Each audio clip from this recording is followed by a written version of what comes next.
Assalamualaikum warahmatullahi wabarakatuh. Selamat pagi teman-teman. Apa kabar semuanya? Semoga baik-baik saja ya. Sebelum kita memulai pembelajaran pada hari ini, saya perkenalkan diri dulu ya. Perkenalkan, nama saya Iksan yang akan membantu teman-teman dalam pembelajaran pada hari ini. Yuk, siapkan bukunya terlebih dahulu. Baik, untuk pembelajaran pada pagi hari ini, kita akan belajar mengenai pembaruan Islam, mengenai sejarah peradaban Islam pada masa modern, yaitu pada tahun 1800 sampai sekarang ini. Yuk, ikutin Iksan terus ya. Halo, ketemu lagi dengan Iksan. Pada halaman ini, saya akan menerangkan tentang tujuan pembelajaran yang akan kita capai pada hari ini. Yang pertama, teman-teman semua diharapkan dapat menjelaskan perkembangan Islam pada masa modern pada tahun 1800 sampai sekarang. Yang kedua, dapat menggambarkan peta konsep perkembangan Islam pada masa modern. Yang ketiga, teman-teman diharapkan dapat menguraikan hikmah perkembangan Islam pada masa modern.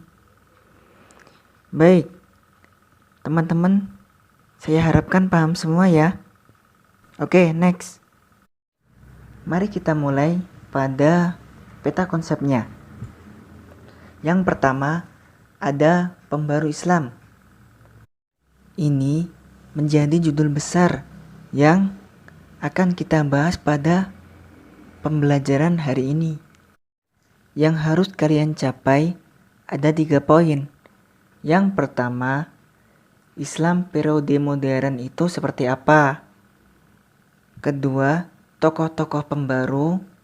Kemudian, jenis pembaruan Islam yang dilakukan oleh tokoh-tokoh tersebut. Dan kemudian, kalian dapat menelaah perkembangan Islam periode modern. Dan yang terakhir, setelah kita mempelajari tentang tokoh-tokoh pembaru dan pembaruan Islam, mari kita sama-sama membangkitkan perjuangan Islam dari tokoh-tokoh yang telah dipelajari tadi.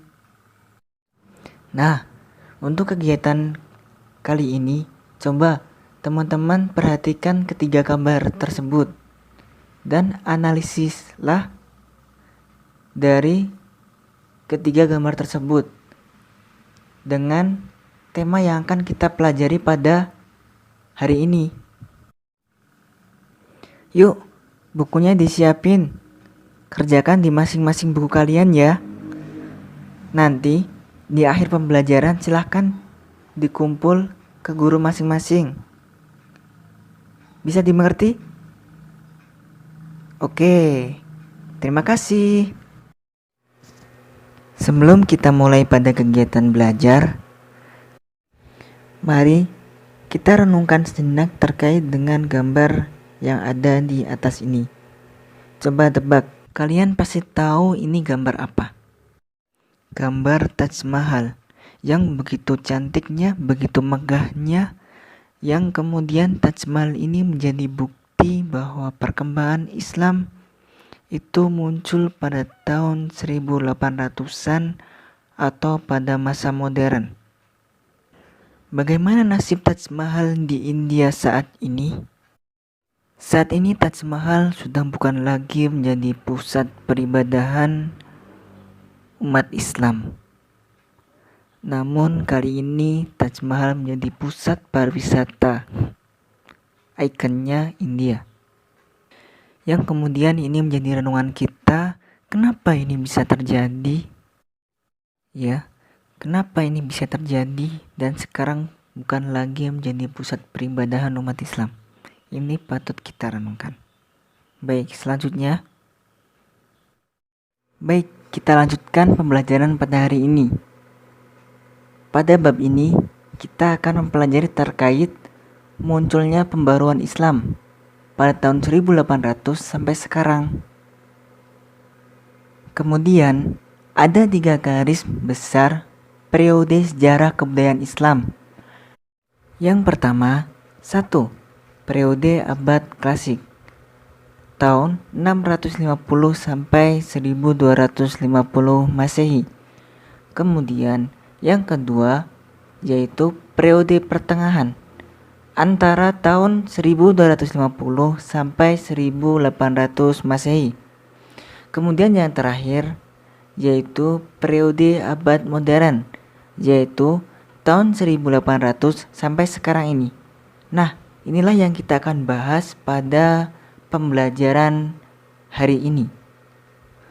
Oleh karena itu, coba kita lihat ada penyebab Islam mencapai kemajuan di abad klasik menurut Muhaimin. Ada beberapa faktor yang mempengaruhi atau menjadi penyebab kemajuan di abad klasik. Dan secara garis besar dapat disimpulkan bahwa umat Islam sangat melaksanakan ajaran Al-Quran, ajaran Rasulullah yang telah disampaikan dan diajarkan dalam Al-Quran dan Sunnah. Itu menurut Muhaimin. Kemudian kita lanjutkan. Ciri-ciri abad pertengahan 16 sampai 18, yaitu keilmuan para ulama yang semakin melemah. Yang secara garis besar, ulama pada zaman itu hanya menerima saja karya-karya yang dihasilkan oleh ulama pada zaman klasik. Dan kemudian para ulama hanya mengikuti taklid pada ulama zaman klasik, yang menyebabkan dari kelemahan ilmu pengetahuan pada zaman abad pertengahan. Sehingga saat itu menjadi kelemahan sampai dengan tahun 1800-an. Sehingga pada abad modern ini, yaitu tahun 1800 sampai sekarang, muncullah pemikiran-pemikiran baru oleh para ulama tokoh Islam yang dilatar belakangi karena adanya kemunduran pada dunia Islam. Itu tadi merupakan latar belakang munculnya peradaban Islam pada masa modern ini, yang nanti akan dijelaskan beberapa tokoh-tokoh terkait dengan gagasan-gagasan yang muncul untuk pembaruan Islam pada masa modern ini. Kemudian kita masuk pada tokoh-tokoh pembaru Islam pada masa modern. Dalam pembahasan kali ini ada beberapa tokoh yang mulai dari India, dari Mesir, dari Turki yang menjadi tokoh pembaru Islam pada masa modern. Yang pertama, ada pembaru Islam dari India, yaitu Syekh Waliullah. Syekh Waliullah dilahirkan di Delhi pada 21 Februari tahun 1703. Ia memperoleh pendidikan dari orang tuanya yang dikenal sebagai Sufi dan pengelola madrasah, yaitu Syekh Abdurrahim. Beliau juga banyak meninggalkan karya-karya tulis, yang diantaranya yaitu Hujjatullah Al-Balighah dan Fuyun Al-Haramain. Kemudian yang kedua, ada Sayyid Ahmad Khan. Setelah kerajaan Mughal dihancurkan oleh kekuatan Inggris pada tahun 1857, maka tampillah ulama baru di India, yaitu Sayyid Ahmad Khan. Ia lahir di Delhi pada tahun 1817. Sayyid Ahmad Khan memperoleh pendidikan tradisional dalam pengetahuan agama. Selain mempelajari bahasa Arab, ia juga menekuni bahasa Persia.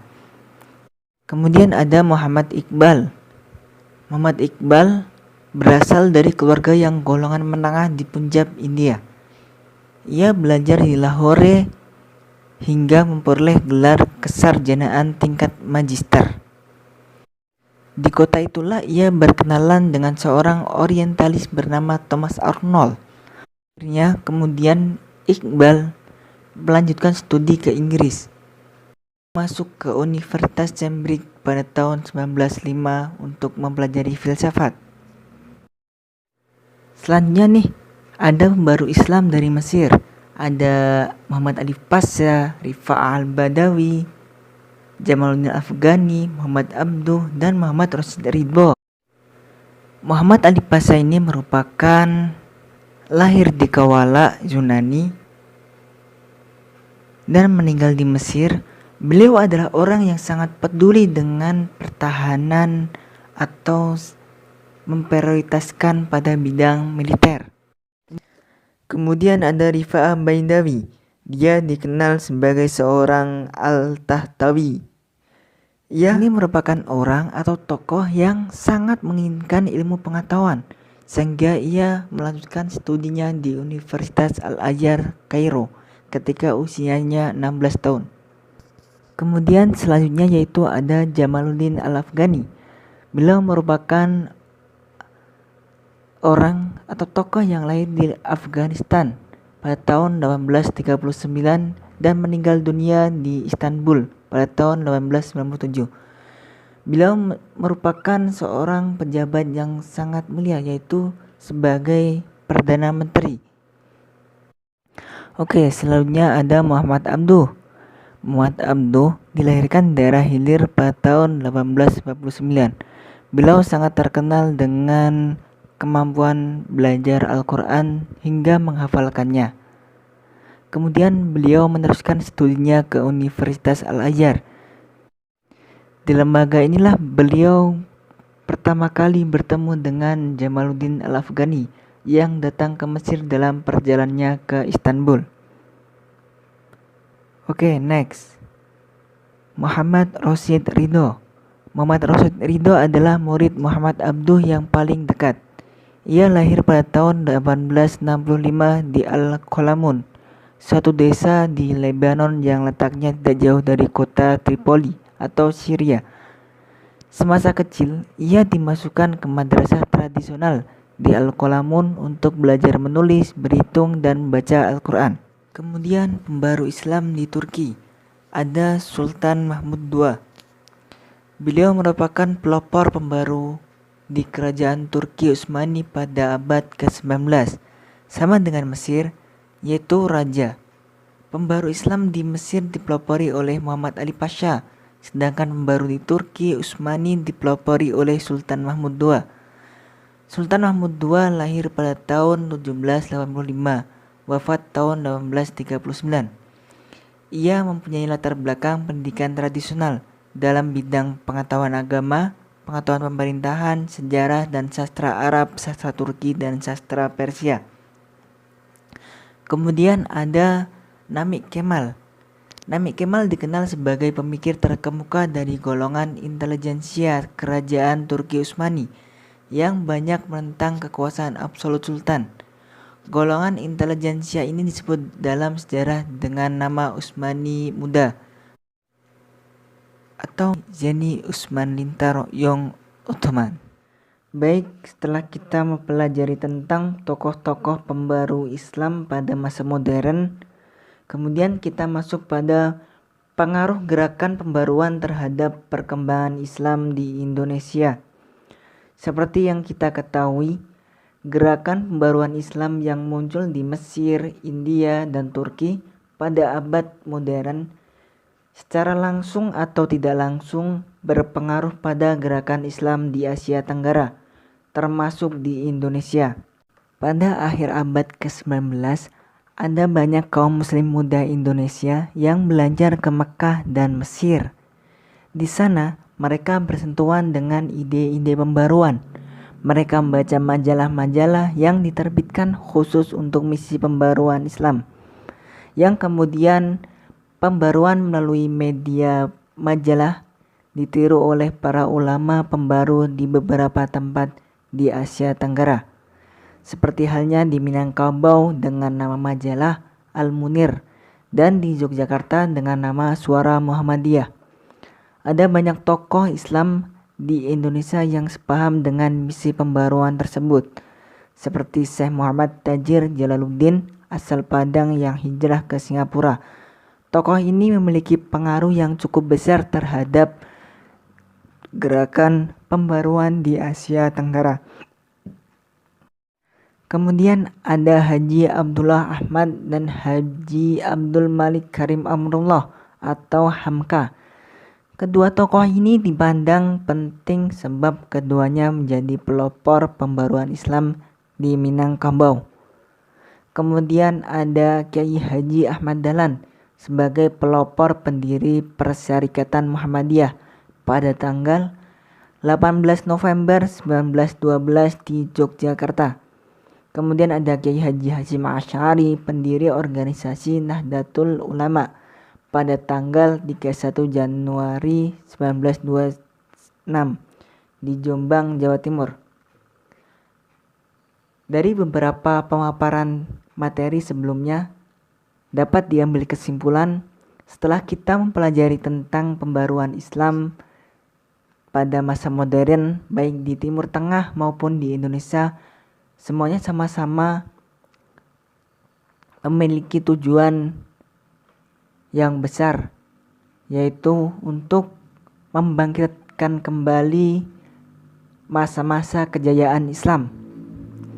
Di Indonesia sendiri, karena ada pembaruan Islam, muncullah beberapa organisasi yang tadi disebutkan seperti adanya Muhammadiyah, Nahdlatul Ulama, dan sebagainya.